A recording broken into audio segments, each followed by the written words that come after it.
وَلَقَدْ يَسَّرْنَا الْقُرْآنَ لِلذِّكْرِ فَهَلْ مِن مُّدَّكِرٍ فَبِأَيِّ آلَاءِ رَبِّكُمَا تُكَذِّبَانِ۔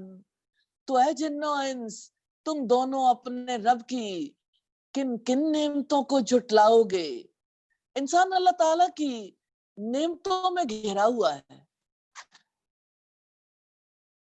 تو انسان اور جن دونوں مخاطب ہیں۔ اس آیت مبارکہ میں دونوں سے خطاب کر کے رب العزت نے پوچھا ہے تم اللہ کی کس کس نعمت کو جھٹلاؤ گے؟ سیدنا جابر کہتے ہیں رسول اللہ اپنے صحابہ کے سامنے آئے، ان کے پاس آئے، ان کے سامنے الرحمن شروع سے آخر تک پڑھی، لوگ سن کر چپ رہے۔ آپ نے کہا میں نے یہ سورت اپنی جنوں سے ملاقات والی رات میں جنوں کو پڑھ کر سنائی، تو انہوں نے مجھے تمہارے مقابلے میں اچھا جواب دیا۔ جب بھی میں پڑھتا فَبِأَيِّ آلَاءِ رَبِّكُمَا تُكَذِّبَانِ، تو وہ کہتے اے ہمارے رب تیری نعمتوں میں سے کسی نعمت کا بھی انکار نہیں کرتے، تیرے لیے ہی ساری تعریفیں ہیں۔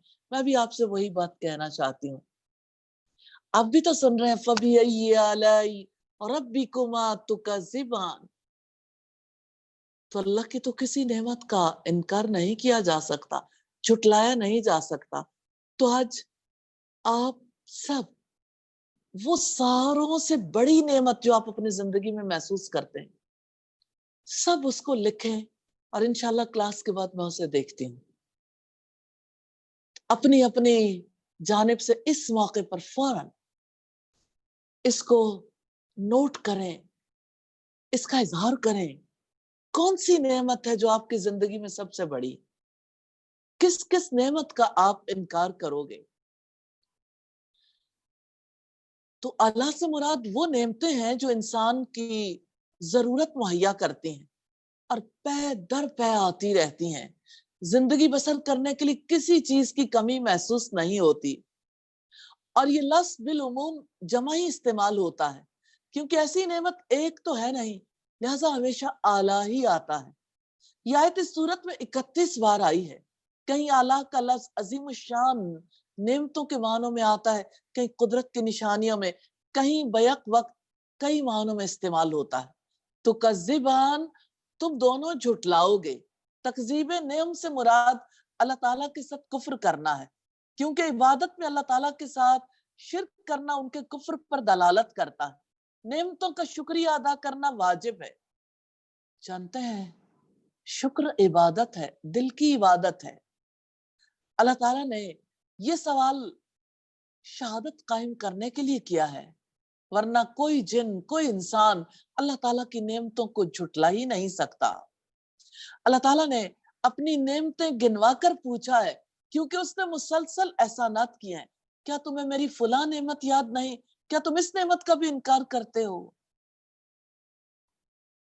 خلق الانسان من صلصال کالفخار، اس نے انسان کو کھن کھناتی مٹی سے پیدا کیا جو ٹھیکری جیسی تھی۔ اب سوچیں ہم کیا تھے اپنی پیدائش سے پہلے، ہم کیا تھے؟ بڑے جہان میں اس پورے کارخانہ قدرت میں زمین و آسمان کو پیدا کرنے اور انسانوں کو اپنی نعمتیں گنوانے کے بعد اللہ تعالیٰ نعمتوں کی وضاحت کر رہے ہیں۔ ان نعمتوں میں سے عظیم الشان نعمت جنوں اور انسانوں کی تخلیق ہے۔ مشرق و مغرب، سمندر اور اس میں موجود موتیوں اور زمین میں موجود پہاڑوں کی تخلیق بھی اللہ تعالیٰ کی نعمتیں ہیں، جو اس کی قدرت اور وحدت پر دلالت کرتی ہیں۔ تو اللہ تعالیٰ کی اپنے بندوں پر نعمت ہے کہ اس نے انہیں اپنی قدرت اور کاریگری کے آثار دکھائے۔ کتاب انزلناه الیک لتخرج الناس من الظلمات الى النور باذن ربهم